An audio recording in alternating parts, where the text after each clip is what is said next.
Ngayon mga idol, eto na ang hinihintay ng lahat, laban ng Barangay Ginebra kontra sa Meralco Bolts.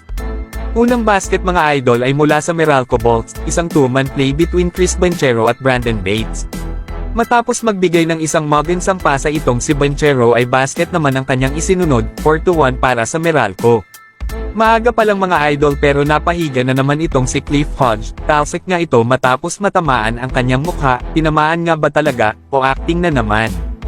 Low scoring nga ang nagiging laban dahil halos 5 minuto na ang nakakalipas pero 63 pa lamang ang score. Napa-timeout naman for the first time si Coach Tim Cone dahil nararamdaman na ang unti-unting paglayo ng Meralco Bolts. Nagtabla ang laban sa 15 matapos pumasok ang tres ni RJ Abarrientos, natapos ang first quarter na nakarecover ang Ginebra, 17 all. Wala pang 1 minuto sa umpisa ng second quarter ay agad napa-timeout itong si Coach Tim Cone matapos umiscore ng back-to-back basket si CJ Cancino against Jeremiah Gray. Eto na at nag-uumpisa na ang pisikalan ng laro, nagkagitgitan nga itong si Chris Newsom at itong rookie ng Barangay Ginebra. Sa mga di nakakaalam mga idol ay active na nga ulit sa lineup itong si Jeremiah Gray. Kung kailan nakakascore na ang Ginebra ay tsaka naman pumutok ng back-to-back baskets itong si Chris Newsom. Grabe naman talaga ang tulong ni Troy Rosario sa rebounding, halos sa kanya nga lahat ng rebound sa Ginebra at samahan mo pa yan ng putback. Halos magtayuan naman lahat ang mga staff ng Meralco dahil sa call ng Lady Ref, tinawagan kasi ng foul si Bates sa gitgitan nila ni Rosario. Natapos ang halftime na tabla ang laban, 37 all. Oops, wait lang. Mahilig ka bang tumaya sa PBA, NBA, MOBA o Live Casino? Narito na ang number 1 betting app na 1xBet.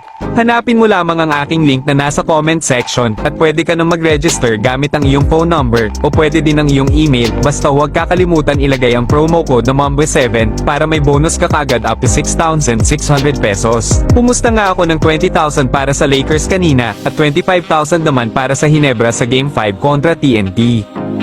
Mag-cash in at cash out gamit ang iyong GCash, Maya o di kaya bank transfer in just a seconds. Kaya ano pang hinihintay mo, mag 1xBet na. Third quarter ay dikitan pa rin ang laban kaya napapayakap na lang din itong si Japet Aguilar sa higpit ng laro, nalinlang naman itong guardia ni Banchero matapos ang hanap move niya na ito. Lalong tumindi ang laro ng both coaches ay puro na reklamo sa mga referees, walang gustong magpatalo mga idol.